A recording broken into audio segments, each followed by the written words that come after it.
Welcome back friends. आज आपण एक नवीन कन्सेप्ट बघणार आहे. त्याच्या आधीच्या लेक्चरला जे झालेलं आहे त्याच्याबद्दल थोडंसं इन्फॉर्मेशन मी देतोय. In previous lecture we have seen the concept pollen pistil reaction. As we know that the pollen pistil reaction is the reaction between pollen grain and the pistil of the carpel.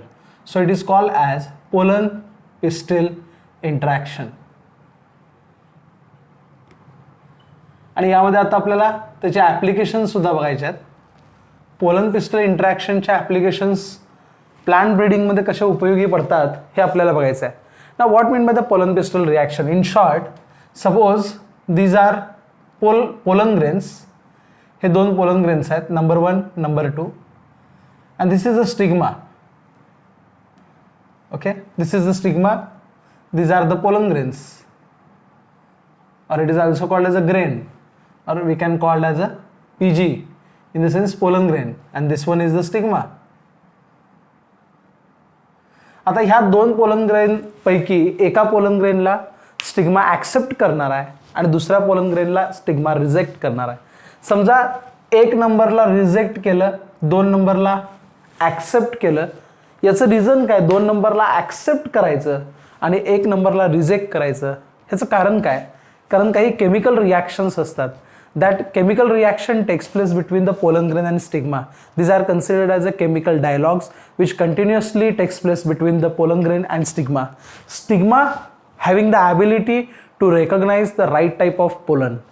स्टिग्माकडं एक क्षमता आहे की योग्य पद्धतीचा pollen grain कुठला आहे तो स्टिग्माकडून ओळखला जातो. तो ओळखल्यानंतर स्टिग्मा त्याला जर्मिनेशनसाठी अलाव करते. मग जर्मिनेशन याचा अर्थ काय? दोन्ही पोलन ग्रेन स्टिग्मावरती प्रेझेंट आहेत. फॉर एक्झाम्पल 1 नंबरचा पोलन ग्रेन पण आहे आणि 2 नंबरचा पोलन ग्रेन पण आहे. 1 नंबरचा पोलन ग्रेन रिजेक्ट झाला, 2 नंबरचा पोलन ग्रेन ॲक्सेप्ट झाला. याच्या पुढे जाऊन हा पोलन ग्रेन त्याची पोलन ट्यूब खालच्या बाजूला स्टाईलमध्ये सोडणार. ह्या प्रोसेसला आपण पोलन जर्मिनेशन असं म्हणतो. And this pollen tube it goes down towards the ovary through a style. स्टाईलमधून ती ओव्हरीकडे पोलन ट्यूब जाते. Next point, the knowledge of pollen pistil interaction is actually very important because it would help some plant breeders to manipulating the pollen pistil interactions even in incompatible pollination to get a desired variety. Now what mean by the plant breeding? Pollen pistil इंटरॅक्शनचं knowledge असणं हे फार महत्त्वाचं आहे. का महत्त्वाचं आहे? कारण ज्यावेळेस आपण प्लांट ब्रीडिंगची टेक्निक डेव्हलप करतो, प्लांट ब्रीडिंग ही टेक्निक आहे. या टेक्निकमधून आपल्याला डिझायर्ड प्लांट मिळू शकतं. फॉर एक्झाम्पल, समजा this is the plant A, this is the plant B. या प्लांटमध्ये काही क्वालिटीज प्रेझेंट आहेत.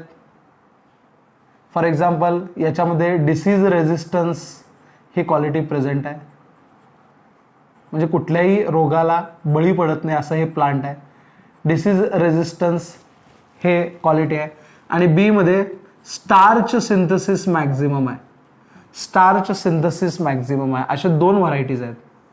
एक व्हरायटी जी आहे ती कुठल्याही रोगाला बळी पडत नाही, त्याला आपण डिसीज रेझिस्टन्स असं म्हणतो. आणि बीमध्ये स्टार्च म्हणजे शुगर जास्त प्रमाणात तयार होते. हे दोन्ही कॅरेक्टर्स त्या प्लांटमध्ये प्रेझेंट आहेत. मग यांच्यामध्ये मॅनिप्युलेशन करावं लागतं. मॅनिप्युलेशन याचा अर्थ स्किल्ड वर्क असते. काही नॉलेज असणं फार गरजेचं आहे मॅनिप्युलेशन करत असताना.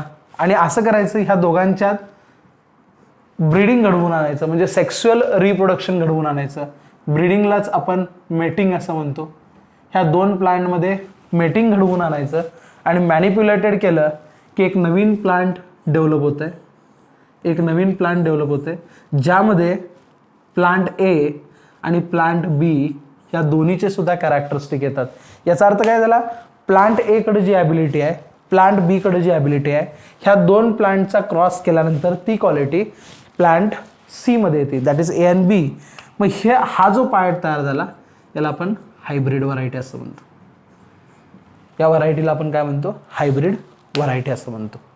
समजतंय? हे तुम्ही क्रॉस करत असताना डिफरंट स्पेसिसमध्ये क्रॉस करू शकता.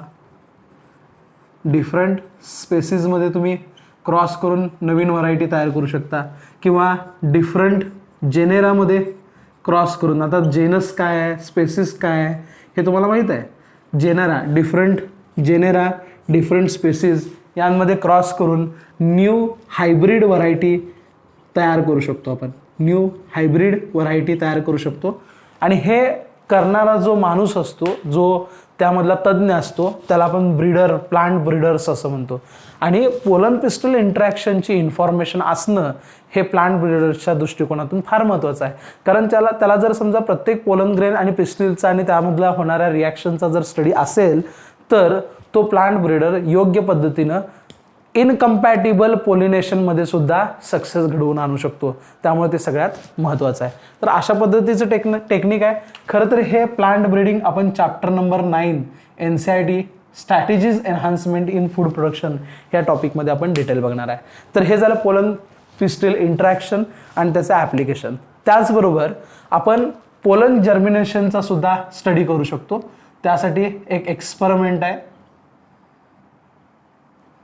पोलन जर्मिनेशन म्हणजे तुम्हाला आता समजलं असेल, स्टिग्मावरती समजा हा स्टिग्मा आहे, स्टिग्मावरती पोलन ग्रेन लँड झाला की तो ट्यूब तयार करतो, त्याला आपण म्हणतो pollen tube.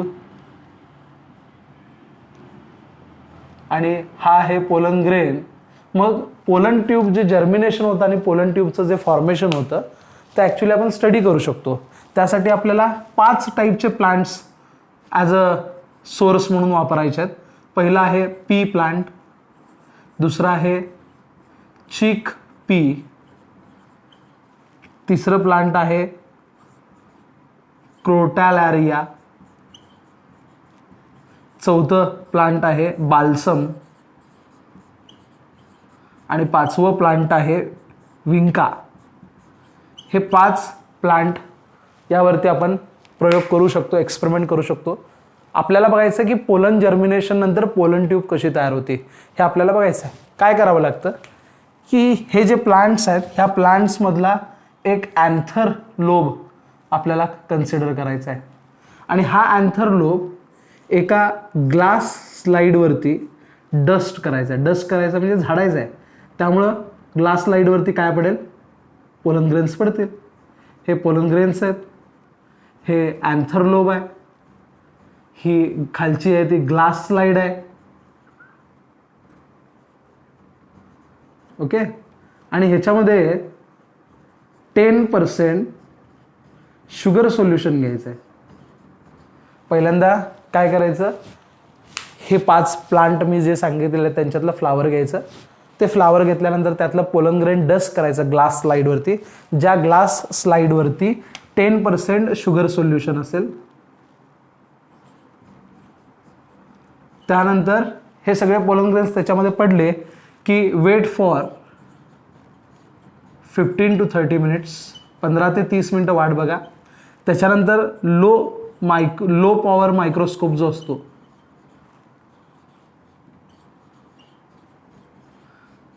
Low power मायक्रोस्कोपनं observation करायचं. आपल्याला पोलन जर्मिनेशन बघायला मिळतं. म्हणजे आपण त्याचा इझिली स्टडी करू शकतो. समजतंय? अशा पद्धतीनं हा एक्सपेरिमेंट आहे. पी, चिक पी, क्रोटॅलॅरिया, बाल्सम आणि विंका हे जे 5 टाईपचे प्लांट्स आहेत, ह्या प्लांटचा अँथरलोब एका ग्लास स्लाईडवरती which contains the 10% of the sugar solution. We have to dusted that anther. That pollen grains are actually mixed with that 10% sugar solution. Wait for 15 to 13 minutes. Then place the glass slide just below to that of the microscope, and we can observe the pollen tube formation and pollen germination under the low power microscope, and we can study easily the pollen germination. ही जी procedure आहे हे आपण करू शकतो. हा जो experiment आहे.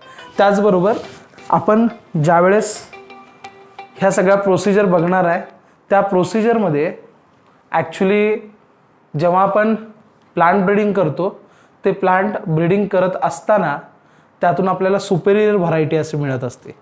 आणि ती सुपेरियर व्हरायटी कशी मिळवता येते हे आपण प्लांट ब्रीडिंग टेक्निकमध्ये डिटेलमध्ये बघणार आहे. आता आपण पोलन पिस्टल इंटरॅक्शन्स बघितलेले, त्याच्या रिलेटेड सगळे कन्सेप्ट क्लिअर झाले असतील. नवीन एक आपण टेक्निक बघतोय, त्याला आपण आर्टिफिशियल हायब्रिडायझेशन असं आपण म्हणतोय. आर्टिफिशियल हायब्रिडायझेशन म्हणजे काय? First thing, artificial hybridisation is the major approaches of crop improvement programme.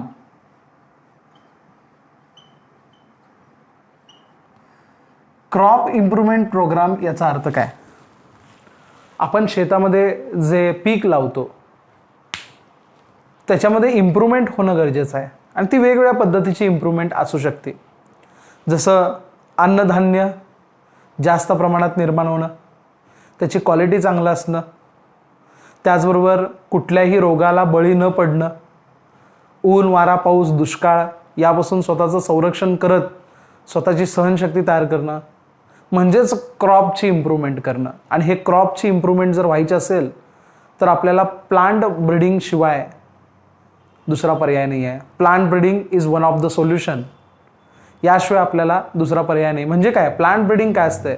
दोन वेगळ्या टाईपचे प्लांट्स ज्यावेळेस आपण क्रॉस करतो, ज्यावेळेस आपण ब्रीड करतो, तर त्यातनं निर्माण होणारं जे नवीन प्लांट असतं त्याच्यामध्ये दोन्ही प्लांटचे कॅरेक्टरिस्टिक असतात, त्याला आपण प्लांट ब्रीडिंग म्हणतो. आणि आपल्याला चांगलं सशक्त असं प्लांट तयार करायचं आहे, जे सहनशक्तीने जास्त असेल, जे भरपूर फूड तयार करेल, असं प्लांट आपल्याला तयार करायचं आहे. आणि त्यासाठी क्रॉप इम्प्रूव्हमेंट प्रोग्राम यामध्ये आर्टिफिशियल हायब्रिडायझेशन हा सगळ्यात मोठा अप्रोच आहे, जेणेकरून प्लांटचं उत्पन्न वाढवता येईल, एन्हान्समेंट करता येईल फूड प्रोडक्शनमध्ये. तर त्यासाठी हे फार महत्त्वाचं आहे. In such crossing experiment make sure that the pollen grains are of the desired type and stigma get protected by other dust or other pollen grains or other contamination. सगळ्यात महत्त्वाचं काय आहे, ह्याचे दोन महत्त्वाचे अप्रोचेस कुठले आहेत बघा. जो आपण पोलन ग्रेन वापरणार आहे तो पोलन ग्रेन हा डिझायर्ड टाईपचा पाहिजे. डिझायर्ड टाईप याचा अर्थ कळतोय का बघा? ज्यासाठी आपण प्लांट ब्रीडिंग करालोय, म्हणजे ज्यासाठी, याचा अर्थ ज्या क्वालिटीसाठी आपण प्लांट ब्रीडिंग करायला लागलोय ती क्वालिटी असलेला पोलन ग्रेन आपल्याला हवा आहे.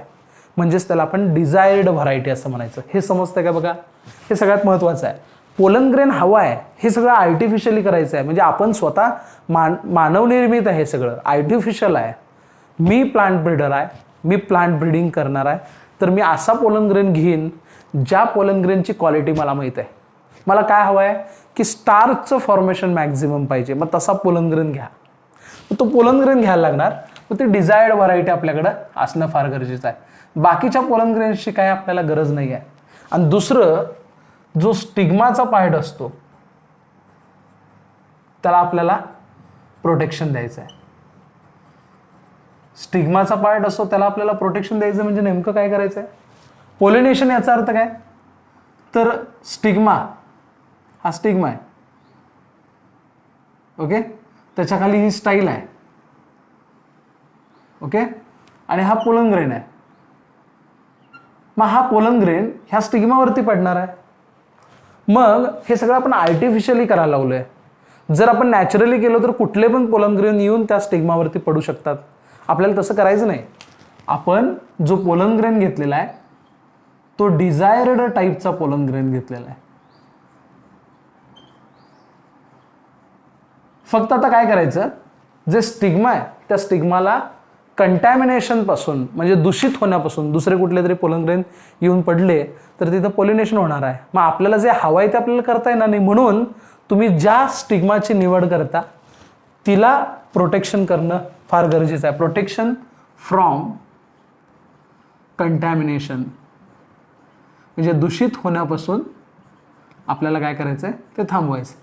हे दोन सगळ्यात महत्त्वाचे अप्रोचेस आहेत, किंवा सगळ्यात महत्त्वाच्या दोन गोष्टी आहेत जे आपल्याला आर्टिफिशियल हायब्रिडायझेशनमध्ये अप्लाय करायचे आहेत. पहिली गोष्ट सगळ्यात महत्त्वाची की पोलन ग्रेन, ज्या पोलन ग्रेनवरती काम करणार आहे तोच पोलन ग्रेन वापरा. त्या पोलन ग्रेनला आपण डिझायर्ड पोलन ग्रेन असं म्हणतो. म्हणजे आपल्याला ज्या क्वालिटीज हव्या आहेत आणि ज्या क्वालिटीसाठी आपण एक्सपेरिमेंट करायला लागलोय असे जे पोलन ग्रेन्स आहेत अशा पोलन ग्रेनला आपण काय म्हणतो, डिझायर्ड टाईपचे पोलन ग्रेन. दुसरं, प्लांटमध्ये फ्लावरमध्ये जे स्टिग्मा असतं त्या स्टिग्माचं प्रोटेक्शन करणं फार गरजेचं आहे. तर ते आपण प्रोटेक्ट केलं पाहिजे. कुणापासून प्रोटेक्ट करायचं? From unwanted pollen grains. From unwanted pollen grains. जे पोलन ग्रेन्स नको आहेत तेच पोलन ग्रेन येऊन स्टिग्मावरती पडले आणि आपल्याला हवा असलेला जर पोलन ग्रेन तिथं आलाच नाही तर त्याचा काय उपयोग नाही. त्यामुळं पोलन ग्रेन आपल्याला हवा असलेला पोलन ग्रेन म्हणजेच डिझायर टाईपचा पोलन ग्रेन. आणि दुसरं म्हणजे तो पोलन ग्रेन त्या स्टिग्मावरती पडला पाहिजे. म्हणजे त्या स्टिग्माचं अनवॉन्टेड पोलन ग्रेन पासून जे होणारं कंटॅमिनेशन आहे ते कंटॅमिनेशन थांबवणं फार गरजेचं आहे. तर हे दोन महत्त्वाचे इम्पॉर्टंट कन्सेप्ट आहेत. त्यासाठी दोन प्रोसिजर सगळ्यात महत्त्वाच्या आहेत. त्या दोन प्रोसिजर कुठल्या? तर हे सगळ्यात महत्त्वाचं आहे. पहिली प्रोसिजर जी आहे त्या प्रोसेसला आपण इमॅस्क्युलेशन असं म्हणतो आणि दुसरी प्रोसेस जी आहे त्या प्रोसेसला आपण बॅगिंग असं म्हणतो.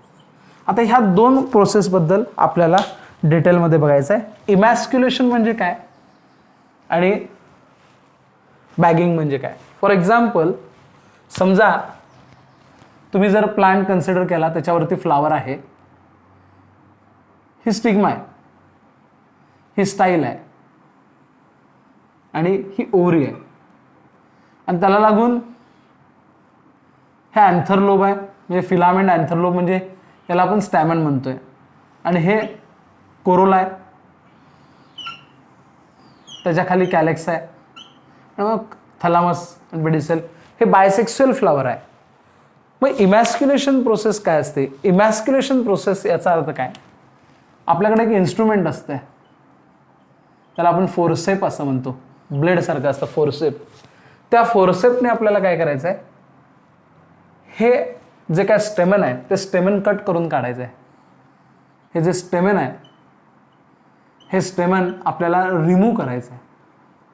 फक्त रिमूव्ह करत असताना एक काळजी घ्यावी लागेल की before formation of pollen grain, before anthesis, anthesis म्हणजे फॉर्मेशन ऑफ पोलन ग्रेन, हे लिहून घ्या. Formation of pollen grain is called as anthesis. ह्या फ्लावरमध्ये, म्हणजे हे ॲक्च्युली फ्लावर बर्ड कंडिशनमध्ये असणार, लक्षात ठेवा. आणि ते बर्ड कंडिशनमध्ये असताना, हे फ्लावर बर्ड कंडिशनमध्ये असताना पोलन ग्रेन अजून तयार व्हायच्या आधी आपल्याला त्यातून काय काढायचं आहे, स्टेमन रिमूव्ह करायचं आहे. स्टेमन रिमूव्ह जर झाला तर ते फ्लावर कसं तयार होईल बघा. फिमेल फक्त राहील, हे स्टिग्मा, स्टाईल, ओरी हे तीन आहेत असे राहतील. त्याच्यानंतर हा कोरोलाचा पार्ट आहे, ओके, हे कॅलेक्स आहे आणि पेडिसेल आणि थॅलामस आहे. म्हणजे ह्यातनं बाहेर काय काढले आपण, तर ह्यातनं स्टेमन बाहेर काढले. हे जे स्टेमन होते की नाही ते बाहेर काढले. पण हे स्टेमन काढत असताना पोलन ग्रेन अँथरमध्ये तयार व्हायच्या आधी ते स्टेमन काढणं गरजेचं आहे. का सांगा? कारण जर समजा पोलन ग्रेन तयार झाल्याने आपण काढायला गेलो तर ते पोलन ग्रेन तिथंच पडणार ना, आणि त्यामुळे पोलिनेशन होणार. मग आपल्याला असं नको आहे, आपण दुसरा पोलन ग्रेन घेणार आहे डिझायर्ड व्हरायटीचा, ते तोच पोलन ग्रेन आपल्याला नको आहे. त्यामुळं पोलन ग्रेन तयार व्हायच्या आधी त्या फ्लावरमधून आपल्याला हे स्टेमन काढायचे आहेत आणि ह्या प्रोसेसला आपण इमॅस्क्युलेशन प्रोसेस असं म्हणतो. आणि ह्याच्यावरती एक नीटला MCQ विचारला जातो, लक्षात ठेवा. हा पहिला पॉईंट आहे, समजतंय? ह्या प्रोसेसला आपण इमॅस्क्युलेशन असं म्हणतो. डेहिसन्स व्हायच्या आधी आणि अँथेसिस व्हायच्या आधी, म्हणजे काय, पोलन ग्रेन अँथरलोब फुटून जे बाहेर पडतात त्याला आपण डेहिसन्स असं म्हणतो. आणि अँथेसिस म्हणजे पोलन ग्रेन तयार व्हायच्या आधी. पोलन ग्रेन तयार व्हायच्या आधी किंवा डेहिसन्सच्या आधी फुलामधून स्टॅमेन काढून टाकणं, फुलामधून स्टॅमेन काढून टाकणं म्हणजे मेल रिप्रोडक्टिव्ह पार्ट काढून टाकणं, ह्या प्रोसेसला आपण इमॅस्क्युलेशन असं म्हणतो. त्याच्यानंतर इमॅस्क्युलेशन झाल्यानंतर काय करायचं, हे जे फ्लावर आहे मग त्याच्यामध्ये हे स्टिग्मा आहे, स्टाईल आहे, ओरी आहे, हा कोरोलाचा पार्ट आहे, त्याला लागून कॅलेक्स आहे खालच्या बाजूला, थॅलामस आणि पेडिसिल आहे. आता आपण काय केलेलं आहे, मेल काढून टाकलंय, मग हे पूर्णपणे आता फिमेल फ्लावर झालं. आणि जर युनिसेक्शुअल असेल तर हरकत नाही. आता दुसरा अप्रोच काय बघा, प्रोटेक्शन फ्रॉम कंटॅमिनेशन. दुसरे पोलन ग्रेन येऊन पडू नयेत त्याच्यावरती, म्हणून सुटेबल साईजची एक बॅग तयार करायची आणि ती बॅग ह्या फ्लावरला लावून टाकायचं. समजतं का बघा. ही बॅग तयार करत असताना बटर पेपर जो असतो त्या बटर पेपरपासून तयार करायचं, सुटेबल, ज्याच्यामध्ये फ्लावर व्यवस्थित बसेल असं करायचं. ओके, आणि त्याला बॅग लावून टाकायची. ही जी प्रोसेस आहे ह्या प्रोसेसला आपण बॅगिंग असं म्हणतो. त्याच्यानंतर काय करायचं, पुन्हा बॅग ती काढायची. बॅग काढली, समजा आता ही बॅग परत काढली, मग आपल्याला हवा असलेला जो काय पोलन ग्रेन आहे त्याचा अँथर घ्यायचा आणि तो डस्ट करायचा. काय करायचा, तो डस्ट करायचा. डस्ट केल्यानंतर ते सगळे पोलन ग्रेन या फ्लावरवरती पडणार आणि फ्लावरवरती पडलं की पुन्हा बटर पेपरपासून तयार केलेली जी काय पॉलिथिन बॅग आहे, बटर पेपरपासून तयार केलेली जी बॅग आहे, सुटेबल बॅग आहे, ती परत लावून टाकायचं. ही प्रोसेस आहे. ह्या प्रोसेसला आपण बॅगिंग असं म्हणतो. ह्या प्रोसेसला आपण काय म्हणतो, बॅगिंग. हे कधीपर्यंत करायचं, जोपर्यंत पोलिनेशन होऊन फर्टिलायझेशन होत नाही आणि फ्रूटचं फॉर्मेशन होत नाही तोपर्यंत आपल्याला काय करायचं आहे, रीबॅग करून ठेवायचं. आणि एकदा का फ्रूट तयार झालं की ही प्रोसेस आपली संपते आणि ह्या प्रोसेसला आपण डिटेलमध्ये आर्टिफिशियल हायब्रिडायझेशन असं म्हणतो.